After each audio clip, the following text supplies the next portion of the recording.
Com uma diretora novata, inspiração em Michael Jackson, acusação de plágio, promessa de sequência e fofocas em revistas, entre outras coisas mais. Super carga positiva!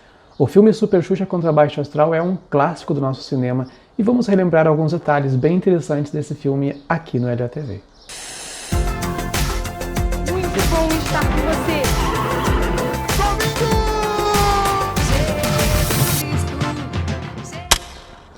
Olá, saudosista! Saudações! Bem-vindo ao LATV, eu sou o Léo Cordeiro. Estou aqui com 2 vídeos novos toda semana. Inscreva-se, ative o sininho para receber as notificações e me acompanhe também no blog da UNEL Online, além do Instagram.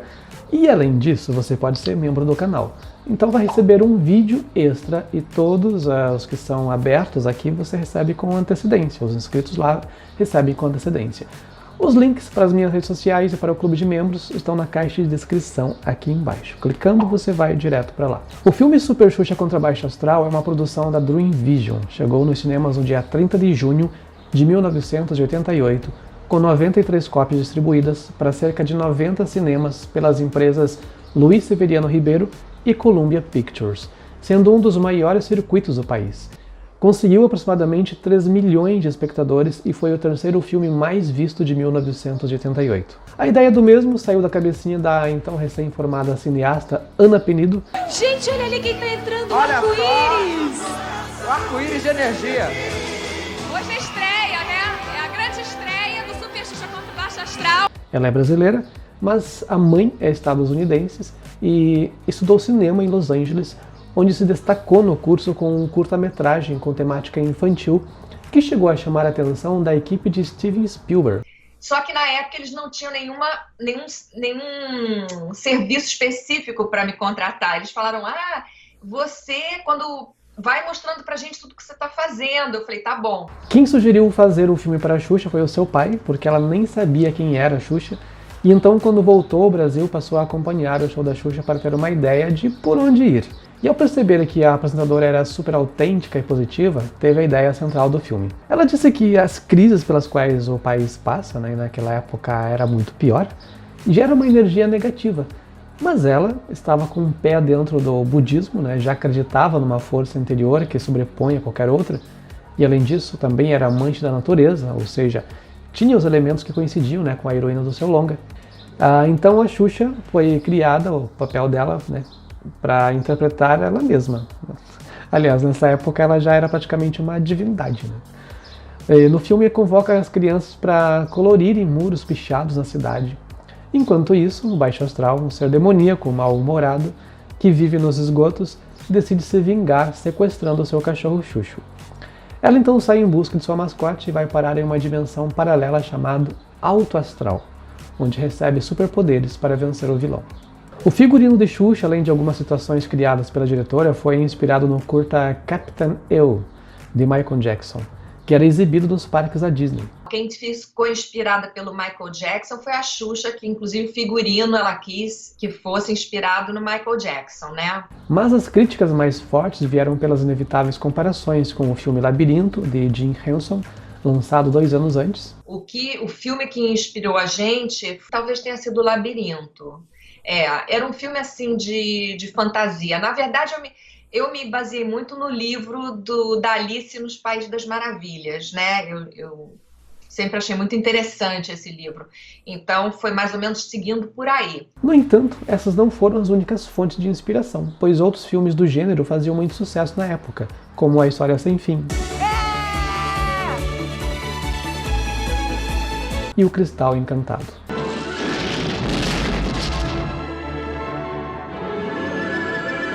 O roteiro chegou até a Xuxa pelas mãos de Denise Prado, que trabalhava com Marlene Matos. Eu fui pedir trabalho para Marlene, porque eu conhecia a Marlene muito antes de Xuxa, muito antes disso tudo. Quando eu saí da Marlene, eu fui no dealer. Ele falou, nossa, tem uma coisa aqui, eu tô com um roteiro que eu tô tentando entregar para ela. Eu falei, me dá o roteiro, eu posso tentar botar na mão dela. Se esse roteiro ela aceitar fazer, você vai ser a produtora. Eu falei, uau! A Xuxa, inclusive, tinha assinado já o contrato com outro filme. E a partir daí ela decidiu desmanchar o contrato que ela tinha com outro diretor para fazer o nosso filme. Denise tornou-se então assistente de Ana Penido no longa. O David Sonneschein, algo parecido com isso, aceitou o desafio de dirigir os efeitos especiais. A direção de arte ficou a cargo de Yurika Yamasaki, e a captação de recursos para o filme sob a responsabilidade de Diller Trindade, que era novato na área. Diller é o criador e diretor do filme Sonho de Verão com as Paquitas. E também tem lá os Paquitos, né, Sérgio Malandro, entre outros artistas. E Antônio Calmon fez algumas intervenções no roteiro. Isso é bem a cara de Antônio Calmon, né? Ele gosta de fantasia, se você não está ligando, inclusive, o nome com a pessoa, ele é o autor de Vamp, Olho no Olho, O Beijo do Vampiro. Aliás, o roteiro precisou ser alterado para comportar merchandising. Eu vi a Xuxa falar que só ao cantar Arco-Íris o filme já estava pago, e não é para menos, né? Porque só nessa introdução do filme, enquanto ela canta com as crianças, aparecem 7 marcas. Triunfo, Shell, Souvenir, Caloi, Coca-Cola, It Sorveteria e Iogurte Bliss. E teve mais. A cena do deserto, por exemplo, foi criada especialmente para que aparecessem os bonecos Lango-Lango, que eram febre nos anos 80. Eles são amigos? O que são os Lango-Langos? E eles só querem salvar a natureza. Mas fazendo buraco, Xixa. É que eles estão plantando árvores, que é pro deserto voltar a ter vida. As gravações foram concluídas em 4 semanas e o filme foi rodado quase totalmente em estúdio, com cenários que remetiam ao fundo do mar, labirinto e ao bueiro do Baixo Astral. Vários artistas famosos da Globo foram sugeridos, mas a Ana queria trabalhar com nomes desconhecidos. Irã Mello fez o repórter da TV Fim, Cláudia Puget, a Fernanda Florifinder, João Brandão, o cameraman da TV Fim, David Sonneschein, o cientista louco, Manfredo Bahia, o político, Roberto Guimarães, o morcegão, Paulo Pacelli, a titica. Ainda assim, foi inevitável não inserir alguns conhecidos, né, para chamar a atenção do público. O Guilherme Caran ganhou o papel do vilão através de testes, e Jonas Torres entrou no elenco por indicação, já que estava fazendo muito sucesso na série Armação Ilimitada, para interpretar o personagem Rafa. E Henrique Brieba interpretou a tartaruga Vovó Cascadura, e Luiz Carlos Tourinho, o pássaro da árvore da consciência. Além deles, Xuxa teve que interagir com muitos personagens lúdicos ou inanimados, como uma almofada com a voz de Sandra de Sá. Agora durma, minha querida, e sonhe. Um papagaio chamado Lourival, interpretado por Jorge Crespo. Isso é português! Isso é português! Ah! E você sabe o que significa? Um boto rosa com a voz de Vitor Rain. Vem comigo! Eu ajudo você a atravessar. E a lagarta Xixa com a voz de Kátia Moraes. Você, com toda essa altura, nem sabe onde o seu cãozinho tá. E o seu cãozinho Xuxo com a voz de Naira Morim, que já fez a voz de Velma do desenho Scooby-Doo e da Lisa do desenho Os Simpsons. Ai, que fome! Onde está minha comida? E até os diretores ganharam alguns personagens, né? O David Sonneschein, além de fazer esse cientista maluco, ele fez a voz das pulgas do Xuxo. A Denise Prado e a Ana Penido fizeram as vozes das flores do Alto Astral. Posso morar aqui pra sempre? Claro!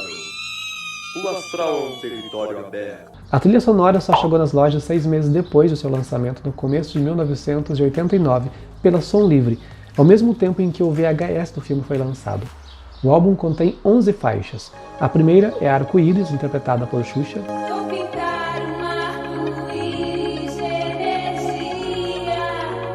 Depois tem Flexionar, interpretada por Catita. Tudo que se vê não é o que parece se você não vê direito. Ei Machão, no filme, é cantada pela personagem Xixa. Ei, machão, pinta de durão, fala de dragão, ninguém te aguenta. E na versão do álbum é cantada pela cantora Vanessa, que na época fazia parte do Trem da Alegria. Ei, maçã, pinta de durão, fala de dragão, ninguém te aguenta. Túnel do Terror é cantada por Solange e Paulo Massadas. Quem canta seus males espanta.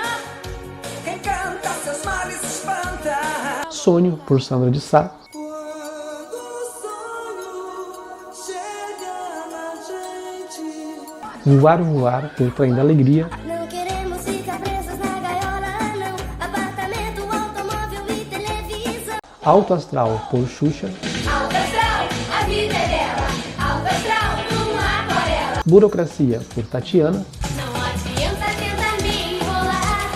Eu Quero Saber, por Xuxa. e central africano. Eu quero saber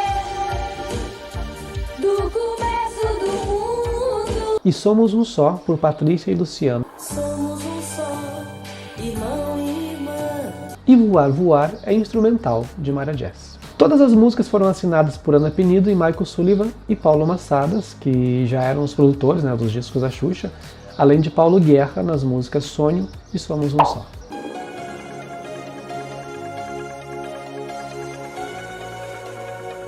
A música Arco-Íris foi feita exclusivamente para o filme, mas Xuxa insistiu para que fosse inserida também no álbum Show da Xuxa 3, que foi lançado em 11 de julho, poucos dias depois da estreia do longa.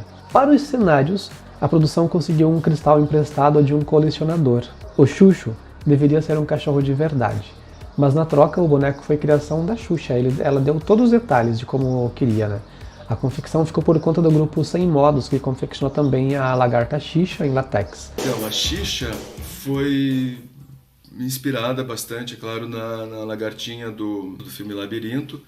Havia duas versões da personagem, uma pequena para condicionar com a Xuxa e uma grande para os closes. O covil do Baixo Astral, que reproduzia os encanamentos de um esgoto, era escuro e difícil de filmar, e como era complicado para limpar e até perigoso para os atores, foi ficando sujo e fedorento de verdade. Guilherme Caram morreu em 2005, decorrente da síndrome de Machado-Joseph, uma doença degenerativa. Na época do filme, ele tinha 30 anos. O filme foi lançado na Argentina como Super Xuxa vs Baixo Astral e foi apresentado em festivais de filmes obscuros nos Estados Unidos com cópias não autorizadas, sob o título de Super Xuxa vs Satã. Em entrevista, Ana Penido disse que na época ficou bem amiga de Xuxa, mas uma vez um jornal publicou que elas brigavam nas filmagens e a apresentadora lhe achava incompetente, né, o que não era verdade. O seu último encontro com a Xuxa foi para produzir um making-of do filme para o lançamento em DVD em 2001. Logo depois da estreia, Ana foi mãe pela primeira vez e ficou de fora das produções tocadas pelo sócio Diller Trindade. Disse que escreveu novos filmes para a Xuxa e pretendia fazer a continuação de Super Xuxa contra Baixo Astral, mas seus roteiros não foram usados e ela foi se afastando aos poucos. Eu fiz esse filme achando que ia ser tão popular que a gente ia ter o segundo. Eu achei que a gente ia ter o segundo, porque no final, não sei se você sabe disso, mas eu pedi pro final, o Caram, no final, quando ele vai sumindo, ele diz, eu voltarei, no final, né? Eu voltarei!